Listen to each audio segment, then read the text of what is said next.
Hello everybody అందరికీ నా నమస్కారం. నేను మీ ఐశ్వర్య. ఈ వీడియోలో గిల్ట్ నుంచి ఎందుకు బయటకు రావాలి? ఎలా బయటకు రావాలి? అనేది తెలుసుకుందాం. మనం ఇన్నర్ వర్క్ చేస్తూ మన లోపల దినం నుంచి మన లోపల ఇంకా దిగుతూ వెళ్తూ ఉంటాము. మనమే మన లైఫ్‌లో ఎన్నో మర్చిపోయిన విషయాలు గుర్తుకు రావడం, మన తప్పులు, మన పాపాలు కూడా గుర్తుకు రావడం స్టార్ట్ అవుతుంది. ఇన్నర్ హీలింగ్ ఇంకా డీప్ వెళ్ళినప్పుడు ఈ జన్మలదే కాదు, పోయిన జన్మలో చేసిన తప్పులు, పాపాలు కూడా గుర్తుకు రావడం మొదలవుతుంది. ఈ స్టేజ్‌లో మీకు పాస్ట్ లైఫ్ అంతా గుర్తుకు రాదండి. కానీ చాలా ఇంకా ముందుకు వెళ్ళినప్పుడు, ఇంకా మీరు ఇన్నర్ హీలింగ్ చాలా డీప్ వెళ్ళినప్పుడు మాత్రమే పాత జన్మలదంతా గుర్తుకొస్తుంది. కానీ ఇప్పటికి ఈ టాపిక్ చెప్తున్నాను కాబట్టి, ఇది కూడా మీరు తెలుసుకొనుండాలి అని చెప్తున్నాను. అవన్నీ గుర్తుకొచ్చినప్పుడు నేనప్పుడు అలా చేయలేదు అని ఉండుంటే, నా లైఫ్ ఇప్పుడు ఇలా ఉండేది కాదు అని కూడా అనిపించడం స్టార్ట్ అవుతుంది. ఇంకొకటి మనం చెడ్డవాళ్ళు, చెడ్డ పనులు మాత్రమే చేసుంటాము అని కూడా కాదు. మనం చాలా మంచి వాళ్ళైనా కూడా, మన మంచితనం కూడా మనకి చాలా హర్ట్ అయ్యే సిట్యుయేషన్స్ అనేది అయ్యుంటుంది. ఎగ్జాంపుల్‌కి నాదే చెప్తున్నాను. నేను చాలా సంపాదించిన దాంట్లో చాలా మందికి అప్పులిచ్చానండి. 99% జనాలు నా మంచితనాన్ని యూజ్ చేసుకొని 99% జనాలు చేయెత్తేసారు. ఎవరు నాకు తిరిగి ఇవ్వలేదు. సో, అప్పుడు నేను అందరికి మంచిదే కదా చేశాను. ఎవరికీ మోసం చేయలేదు. నాకెందుకు ఇలా అయింది అని ఆ పెయిన్ నుంచేనే నేను చాలా డిప్రెషన్‌కి వెళ్ళిపోయాను. అలాగే మీరు చెడ్డవాళ్ళు చెడ్డదే చేసుండాలి అని కాదు. మన మంచితనం కూడా మనకి స్పిరిచువాలిటీకి తీసుకోడానికి దారి చూపిస్తుంది. ఇంకా కొంతమంది చాలా తప్పులు ఒకే తప్పుని పదే పదే చేయడం వలన అది పాపం అయిపోతుందండి. సో, కొన్ని ఆహ్, కొంతమంది చెయ్యలా చెయ్యకూడరాని తప్పులు, పాపాలు చేసుంటారు. అది గుర్తుకొచ్చినప్పుడు మన మీద మనమే అసహ్యం పట్టుకోవడం గానీ, మనల్నే మనం నాకు బతకడానికి కూడా అర్హత లేదు అని సెల్ఫ్ సాబోటాజ్ అంటే మనల్ని మనమే మన జీవితాన్ని మనమే పాడు చేసుకోవడం అనేది. దాని నుంచి ఆరోగ్యం పాడు చేసుకోవడం కావచ్చు, దుశ్చటాలకి బానిస అవ్వచ్చు, బతుకు మీద ఆశ పోయి ఎవరైనా మనకి హర్ట్ చేసినప్పుడు కూడా ఇలాగే పెయిన్స్ అవుతుంది. సో, మీరు తప్పు చేసుండొచ్చు. లేకపోతే మీరు మోసం పోయుండొచ్చు. 2 సినారియోస్‌లో ఇలాంటివి జరుగుతుంది. ఫైనల్లీ చాలామంది సూసైడల్ థాట్స్ రావడం, అటెంప్ట్ చేయడం, సూసైడ్ చేసుకోవడం ఇలాంటిది కూడా జరుగుతుంది. నేను చేసిన పాపానికి ఇదే నాకు ప్రాయశ్చిత్తం అని చేసిన తప్పు కంటే ఎక్కువ శిక్ష మనకి మనమే విధించుకునేది కూడా అవుతుంది. నేను చేసిన దానికి ఇంకా అవ్వాలి అని కూడా కొంతమంది చాలా డీప్ డిప్రెషన్‌లోకి వెళ్ళిపోతారు. మనకి తెలిసో, తెలియకనో మనిషి నుంచి తప్పవ్వడం సహజం అండి. కానీ ఒకే తప్పుని పదే పదే చేయడం వలన అది అపరాధంగా మారిపోతుంది. అప్పుడు అపరాధానికి శిక్ష ఉంటుంది కానీ క్షమ ఉండదు. కానీ దీని నుంచి బయటకి రావడం ఎలా?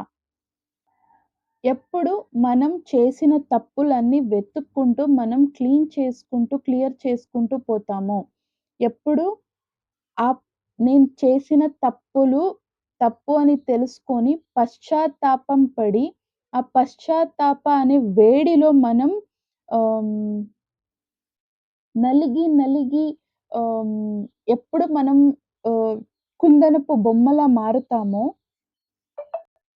అదే మనకి నిజమైన పరిహారం అనేది అయ్యుంటుంది.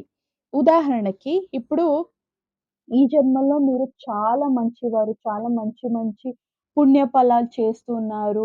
మీరు మంచిగా ఉండి, మీ చుట్టూ ఉన్న వాళ్ళని కూడా మంచిగా చూసుకుంటున్నారు. దాన ధర్మాలు చేస్తున్నారు. మీ చేత ఎంతమందికి అవుతుందో అంతమందికి హెల్ప్ చేస్తున్నారు. అంత మంచి మనిషి మీరు. మీరు ఆడవాళ్ళైనా, మగవాళ్ళైనా కూడా అందరికీ కూడా ఈక్వలే. కానీ పోయిన జన్మలో మీరు ఎవరినైనా మర్డర్ చేసుండొచ్చు, రేప్ చేసుండొచ్చు. అలాంటిది ఏదైనా మీకు పాత జన్మ పాప కర్మలు ఉండింది అనుకోండి. నేనిది ఉదాహరణకి మాత్రమే చెప్తున్నాను. సో, ఎప్పుడు ఈ జన్మలో మీరు మంచిగా ఉంటారు. మంచి మంచి కర్మాలు చేసుంటారు. కానీ పాత జన్మది అది బ్యాలెన్స్ అలాగే ఉంటుంది. కానీ యూనివర్స్ చూస్తుంది. పాత జన్మలో ఇతను లేకపోతే ఈమె ఇలా చేసేసింది. కానీ ఈ జన్మలో చాలా మంచివారు గదా! కానీ ఆ పాప ప ఆహ్, కర్మ అనేది క్లియర్ అవ్వాలి. అప్పుడు ఏం చేస్తుంది యూనివర్స్ అంటే, పడుకున్నప్పుడు కలలొస్తాయి గదా! అప్పుడు ఆ కలలో పాత జన్మలో మీరు మర్డర్ చేశారనుకోండి. ఈ జన్మలో దానికి శిక్షగా మిమ్మల్ని కూడా ఎవరైనా మర్డర్ చేయాలి. కానీ ఈ జన్మలో మీరు చాలా మంచివారు. కాబట్టి అప్పుడేమవుతుంది, కలలో మిమ్మల్ని ఎవరో మర్డర్ చేసినట్టు కల వస్తుంది. ఈవెన్ ఆ కలలో కూడా కొన్ని క్షణమైనా సరే, ఆ పెయిన్ అనేది మీ బాడీలో మీరు అనుభవించి ఉంటారు. నేను ఇది ఉదాహరణకే మాత్రమే చెప్తున్నాను. ఇది ఏ విషయం కూడా అయ్యుండొచ్చు. రియల్లీ ఒకరిని మర్డర్ చేసినప్పుడు ఎంత నొప్పి కలుగుతుందో, కొన్ని క్షణమైనా సరే మీ బాడీలో ఆ పెయిన్ అనేది మీరు అనుభవిస్తారు. అప్పుడు పీడకల వచ్చింది అని ఎన్నో సార్లు భయపడి లేస్తాం కదా! సో, ఇది ఈ కల అనేది డిఫరెంట్ డైమెన్షన్‌లో వేరే డైమెన్షన్‌లుంటాయి. అక్కడ మీకు రియల్లీ ఆ శిక్ష అనేది విధించుంటారు.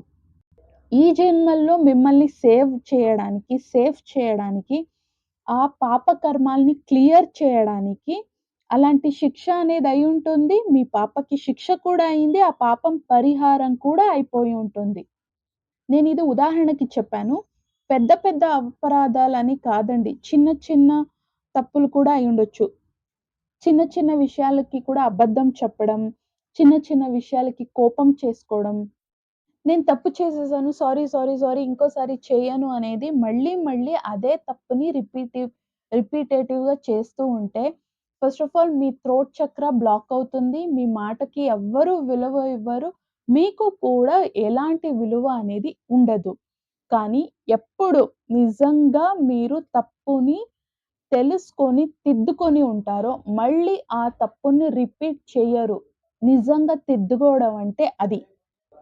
ఎప్పుడు మీరు ఇలా నిజంగా మారిపోయుంటారో, అప్పుడు మీరు అదే పాత వ్యక్తి ఖచ్చితంగా అయ్యుండరు.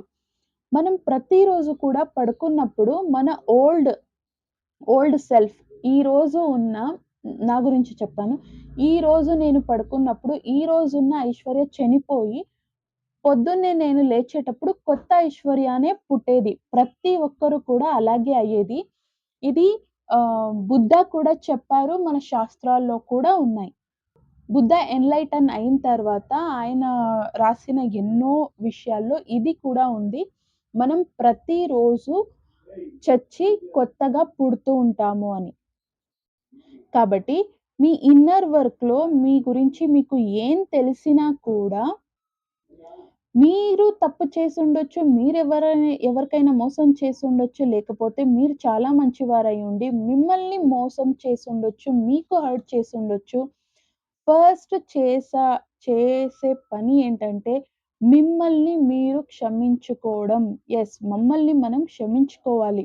చేసిన తప్పుకి ఏమవ్వాలి? పరిహారాలు అయ్యుంటుంది. నేను ఆల్రెడీ చెప్పాను. పాపాలు కూడా పరిహారం అయిపోయి ఉంటుంది కాబట్టి, ఈరోజు నేను ఆ పాత మనిషిని కాదు. నేను ఈరోజు కొత్త మనిషిని కాబట్టి, అవన్నీ నేను బ్యాగేజ్ క్యారీ చేయాల్సిన అవసరం లేదు. కాబట్టి ఫస్ట్ నన్ను నేను క్షమించుకుంటున్నాను అని మమ్మల్ని మనం క్షమించుకోవాలి.